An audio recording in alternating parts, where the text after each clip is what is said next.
স্বাগত ডিবিসি সংবাদে। আপনাদের সাথে আছি সুরভি আলম তরণী। সাম্প্রদায়িকতার ধোঁয়া তুলে আধিপত্য কায়েম করতে চায় বলেই শেখ হাসিনার পতনের পর থেকে বাংলাদেশের বিরুদ্ধে উঠে পড়ে লেগেছে ভারত।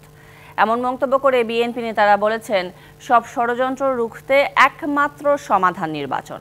তারা বলেন, ধর্ম বর্ণ নির্বিশেষে সবার পরিচয় বাংলাদেশি, তাই দেশের জনগণ ঐক্যবদ্ধ থাকলে কেউই দেশের ক্ষতি করতে পারবে না। স্বৈরাচার এরশাদের পতন দিবস উপলক্ষে ৯০ ডাকসু ও সর্বদলীয় ছাত্রৈক্যের উদ্যোগে জাতীয় প্রেস ক্লাবে আলোচনা সভা। এতে যোগ দিয়ে বিএনপি নেতারা বলেন, আওয়ামী লীগের দেশবিরোধী সব ষড়যন্ত্র রুখতে বিএনপির নেতৃত্বে ঐক্যবদ্ধ সাধারণ মানুষ। নির্বাচন হবে, সেই নির্বাচনের মধ্য দিয়ে বিএনপি ক্ষমতায় আসলে জাতীয় সরকার গঠন হবে, এটাও দেশনায়ক তারেক রহমান বলেছেন। এ সময় বিএনপি স্থায়ী কমিটির সদস্য ডক্টর খন্দকার মোশাররফ হোসেন বলেন, দেশের স্বাধীনতা সার্বভৌমত্বের বিরুদ্ধে শক্তিকে রুখতে একমাত্র সমাধান নির্বাচন। বাংলাদেশ জাতীয়তাবাদী দল বর্তমানে বাংলাদেশের সবচেয়ে জনপ্রিয় বৃহৎ দল। আমরা তাদেরকে সমর্থন করেছি। এই জন্য সমর্থন করেছি যে এই নিরপেক্ষ সরকার এদেশে একটি গ্রহণযোগ্য নির্বাচন দিয়ে জনগণের কাছে ক্ষমতা দিয়ে এই সরকারকে বিদায় হতে হবে। এর মধ্যে যে বিগত 15 বছরে যে অন্যায় অত্যাচার হয়েছে, সর্বক্ষেত্রে একটা সংস্কার করার জন্য আমরা এই সরকারকে সমর্থন দিয়েছি। এদিকে রাজধানীর গুলশানে এক অনুষ্ঠানে বিএনপির সিনিয়র যুগ্ম মহাসচিব রুহুল কবির রিজভী বলেন, ষড়যন্ত্র না করে ভারতের আধিপত্যবাদের আচরণ পরিবর্তন করা উচিত। সাম্প্রদায়িকতার ধোঁয়া তুলে কট্টর হিন্দুবাদীদেরকে উস্কে দিয়ে আপনারা চাচ্ছেন উপমহাদেশে আপনাদের আধিপত্য কায়েম। আপনাদের এই ধরনের অপরকে ঘৃণা করার মনোভাবের কারণে আজকে নেপাল আপনাদের সাথে নেই, আজকে ভুটান আপনাদের সাথে নেই, আজকে শ্রীলঙ্কা আপনাদের সাথে নেই, আজকে মালদ্বীপ আপনাদের সাথে নেই, পাকিস্তান তো নেই, বাংলাদেশ আপনাদের সাথে নেই। বাংলাদেশের বিভিন্ন এলাকার মালিকানা দাবি করে সম্প্রতি ভারতীয় গণমাধ্যমে প্রচারিত বক্তব্যের কঠোর সমালোচনা করেন রিজভী। বাংলাদেশের নাগরিকের ওই অধিকার থাকবে না, অধিকার থাকবে ভারতের এই অপপ্রচারকারীদের। সাব্বির রোজ, ডিবিসি নিউজ, ঢাকা। এদিকে নির্বাচনী সংস্কারের গতি বৃদ্ধির আহ্বান জানিয়েছেন জামায়াতে ইসলামীর আমির ডক্টর শফিকুর রহমান। কোনো আগ্রাসীর হাতে দেশের 1 ইঞ্চি মাটিও তুলে দেয়া হবে না বলেও সাফ জানিয়ে দেন তিনি। সম্প্রতির বাংলাদেশে মেজরিটি মাইনরিটি বলতে কিছুই নেই, একটি গোষ্ঠী এ নিয়ে ফায়দা তোলার চেষ্টা করছে বলেও অভিযোগ তার। শুক্রবার সকালে রাজধানীর শাহজাহানপুর থানা আয়োজিত কর্মী সম্মেলনে যোগ দেন জামায়াতের নায়েবে আমির অধ্যাপক মুজিবুর রহমান। এ সময় তিনি বলেন, তামাশার নির্বাচনের কারণেই আওয়ামী লীগের পতন হয়েছে। দেশের প্রশাসন থেকে ফ্যাসিবাদের দোসরদের না সরালে বন্ধ হবে না ষড়যন্ত্র। জালেম পালালেও এখনো যারা জুলুম করছিল তারা কি সবাই পালিয়েছে? পালে নাই। তারা মাথা খুঁটি করে এখনো বিভিন্ন জায়গায় বসে আছে। দূষিত লোকদেরকে প্রত্যেক থেকে বিদায় করতে হবে বাংলাদেশের প্রশাসন থেকে।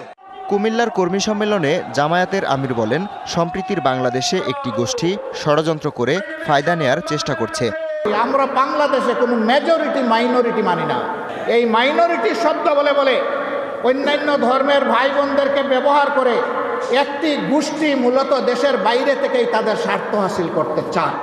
বলেন, স্বাধীনতার প্রশ্নে কোনো আপোষ নয়, সংস্কারের গতি বাড়িয়ে সুষ্ঠু নির্বাচনের তাগিদ দেন শফিকুর রহমান। আমরা কোনো আগ্রাসন সহ্য করব না। বাংলাদেশের 1 ইঞ্চি জমি আমরা কাউকে ছেড়ে দেব না। সুষ্ঠু নির্বাচন আপনারা উপহার দেবেন, তার জন্য যত সংস্কার প্রয়োজন তাই আপনারা করবেন। আমরা আপনাদেরকে চাপ দিচ্ছি না, আবার অনুরোধ করব, আপনারা মূল্যবান সময়টাকে নষ্ট করে দীর্ঘায়িত করবেন না। আপনারা যৌক্তিক সময়ের ভিতরে এই নির্বাচন জাতিকে উপহার দেন। ক্ষমতায় গেলে বিপ্লবীদের স্বপ্নের বাংলাদেশ বিনির্মাণের পাশাপাশি নারীদের নিরাপত্তা ও মর্যাদা নিশ্চিতের কথাও জানান জামায়াতের আমির। যারা যুবক তারা একটা ভোটও দিতে পারে। Habibur Rahman, DBC news desk. অপপ্রচার বা মিথ্যাচার করে লাভ হবে না, ভারতের সাথে বাংলাদেশের সুসম্পর্ক আছে এবং থাকবে বলে মন্তব্য করেছেন নৌপরিবহন এবং শ্রম ও কর্মসংস্থান উপদেষ্টা এম সাখাওয়াত হোসেন। দুপুরে যশোরের বেনাপোল কার্গো ইয়ার্ড ও ইমিগ্রেশন পরিদর্শন শেষে এসব কথা বলেন তিনি। এ সময় তিনি আরও বলেন, দেশে মেজরিটি মাইনরিটির কোনো বিভাজন নেই, এখানে সবাই একসাথে বাস করছে। কারো উস্কানিতে কান না দেওয়ার অনুরোধ জানিয়ে উপদেষ্টা বলেন, বাংলাদেশিরা ভারতে গেলে তারা অর্থনৈতিকভাবে লাভবান হয়।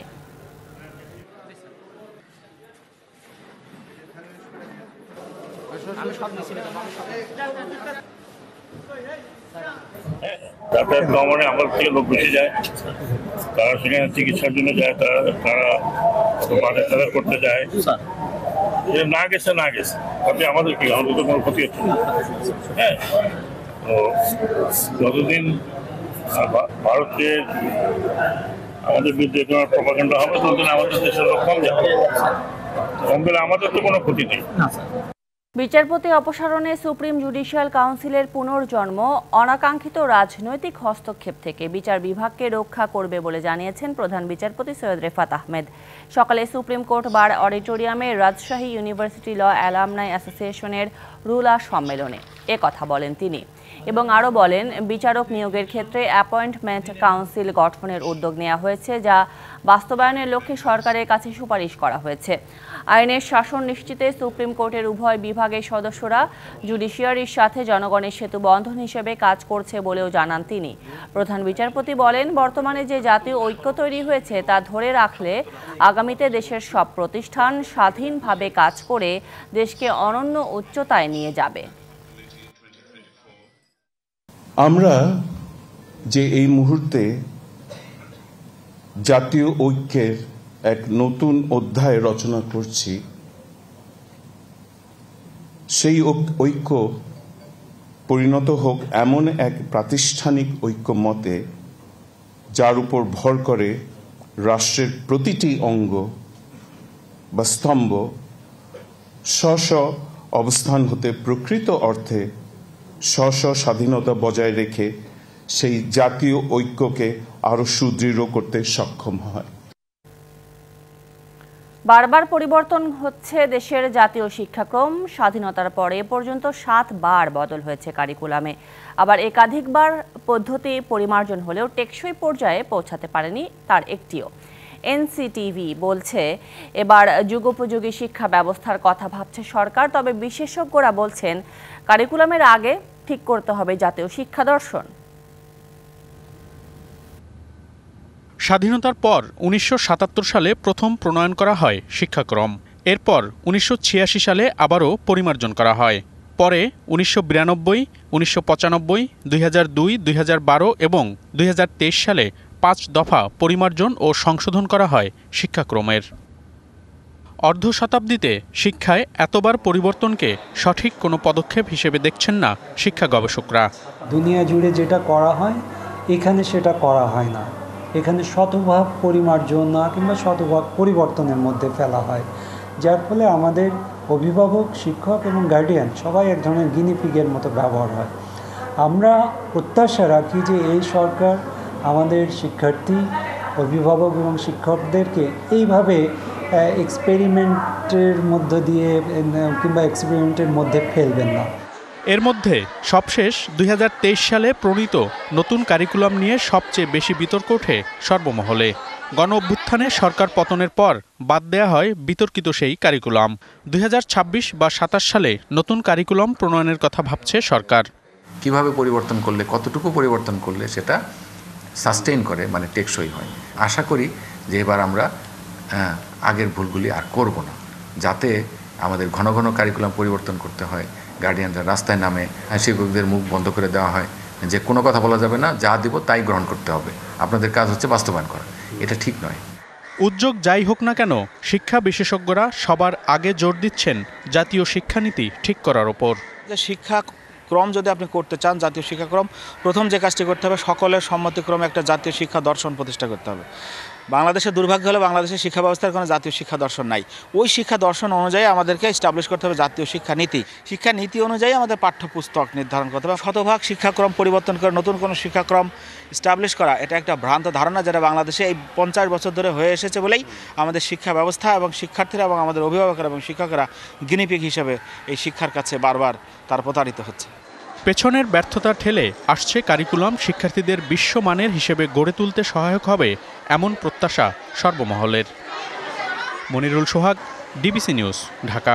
ঢাকাসহ সারা দেশের বাজারে দেখা দিয়েছে বোতলজাত সয়াবিন তেলের সংকট। দুই এক জায়গায় পাওয়া গেলেও তাও চাহিদার তুলনায় খুবই কম, আর দামও নেওয়া হচ্ছে বেশি।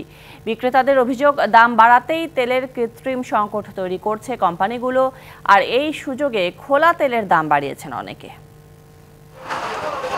বোতলজাত সয়াবিন তেলের সংকট রংপুর অঞ্চলের বাজারে বাজারে। খুচরা মুদি দোকান থেকে শুরু করে ডিলার, কোথাও মিলছে না বললেই চলে। দু এক জায়গায় পাওয়া গেলেও নেওয়া হচ্ছে নির্ধারিত দামের চেয়ে 10 থেকে 15 টাকা বেশি। এতে না বিশ্বাস ক্রেতাদের। বাজারের দোকানে বলতেছে তেল নাকি নেই, এখন আমরা তেল না থাকলে আমরা কি রান্না সংগ্রহ করবো? উদ্যোগতির ব্যাপার নিয়ে তো কমপ্লেন করার আর শেষ নাই, কোথায় আসতেছি, সমাধান পাচ্ছি না। একই অবস্থা রাজধানী সহ সারা দেশেই। ক্রেতাদের অভিযোগ, দাম বাড়ানোর জন্য বাজারে তেলের কৃত্রিম সংকট তৈরি করা হচ্ছে। এখন একটু আভাস পাই যে জিনিসটা দাম বাড়তে পারে, তখন আমরা জিনিসটা বাজারে পাই না। আবার যখন শুনি যে দাম কমতে পারে, তখনও এসে জিনিসটা পাই না। আমার কাছে মনে হয় যেন তেলের সংকট কৃত্রিম সংকট। তেল পাওয়া যাচ্ছে না, বোতলজাত, সব সিন্ডিকেটের খেলা।